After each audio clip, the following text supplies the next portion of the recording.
Good afternoon. Good afternoon. What day? It's Thursday, the 20th of July 2017. The sun is now shining. It wasn't earlier. Earlier, il pleut, lots of it, and there was much wetness running down roads and all sorts. It was quite good for a while. Saves me watering the garden, means I've got time to talk to you. Now, one of the people that I subscribe to does book reviews. She goes by the name of Grumpy Old Git Reads. I actually disagree and disapprove of her channel title because she's younger than me and she's happier than I am. So yeah, she shouldn't use that title. So you've been told, all right? Happy young person reads. Anyway, back to the subject. She does book reviews and other things as well, of course. So I like the idea of book reviews. I like the idea of encouraging people to read books. For the record, I like books. I don't like things like Kindles or iPhones with books loaded onto them. You know, for a start, how can you put a Kindle under a coffee table to stop it rocking? How can you tear a page out of a Kindle to roll a cigarette? You know, let's have real books that you can feel and you can open. Now, there's a book that I often misquote to people. I used to have a copy, and my copy got a bit ragged and pages started falling out of it, and it was held together with sellotape, and I lent it to somebody. I can't remember who. They may not still be alive, they may not still be able to hold the book in one piece. Anyway, I've lost my copy. And I quote it, and I felt that I should have a copy on my shelf. And it's a book called Zen and the Art of Motorcycle Maintenance, written by a man called Robert M. Pirsig. It was a book that in the 70s, if you wanted to be hip and trendy, you had to read and pretend to understand. Especially if your girlfriend wore sort of semi-hippie sort of clothes and expected you to be an enlightened person. I read it, I pretended to understand it. Bits of it I do understand, an awful lot of it I don't, but I regularly misquote it, and I would like a copy. Anyway, at the end of my road, and slightly to the left, is a very good bookshop. A wonderful shop to go in. And it's open on a Thursday, Friday, Saturday. So I popped in there. The chap is used to taking small amounts of money from me, and he said, "Good afternoon."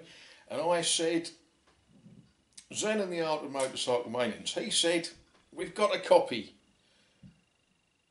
Where have I put it?" Now, it's a funny book. Is it a travel book? Is it a philosophy book or a lifestyle? Anyway, we fouled between us to find the elusive copy. He's promised that when he sees it, he's going to put it on his desk and hold it to me. But in the process, we found. Now, I haven't got a clue about these two. Oh, I've got a clue about that one. This was the one that I wanted. I've read this many, many years ago. Now, I don't know why, but this is not for sale in the United States. Penguin Books were a wonderful collection of books which allowed the masses to read good literature and less good literature, but cheaply. Very pleased to find that. The reason I got 3 was because they got a special offer on Penguin Books. Cloche-Merle, it's a sort of a semi-comical, semi-serious story of a little French town.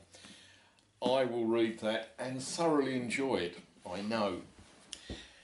But it's a funny sort of shop, and you go from the sublime to the ridiculous. So,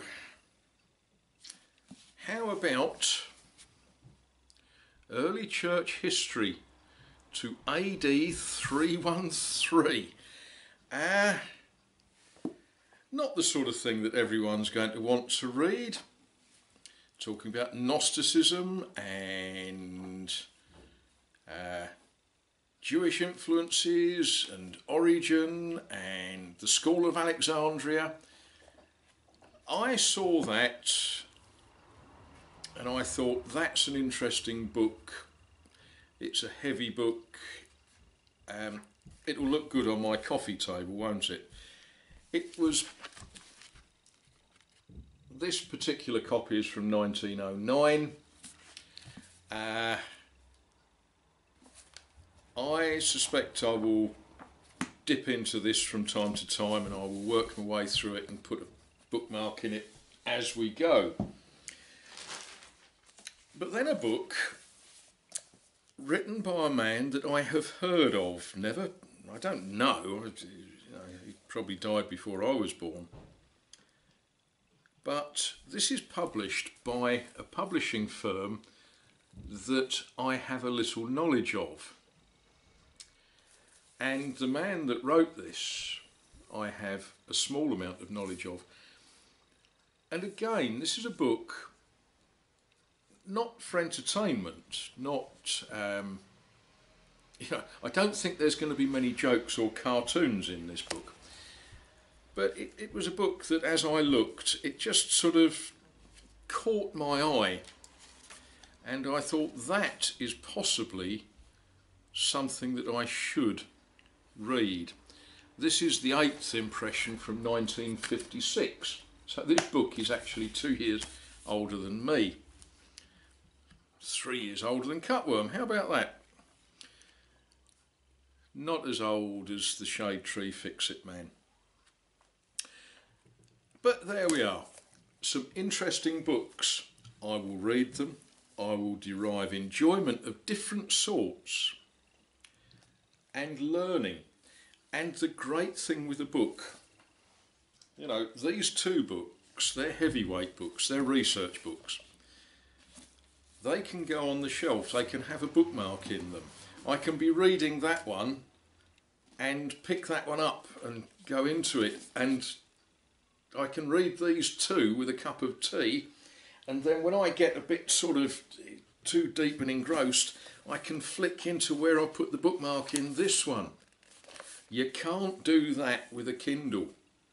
You can't dip, you can't feel. There we are. Anyway, that's not a book review of Zen and the Art of Motorcycle Maintenance.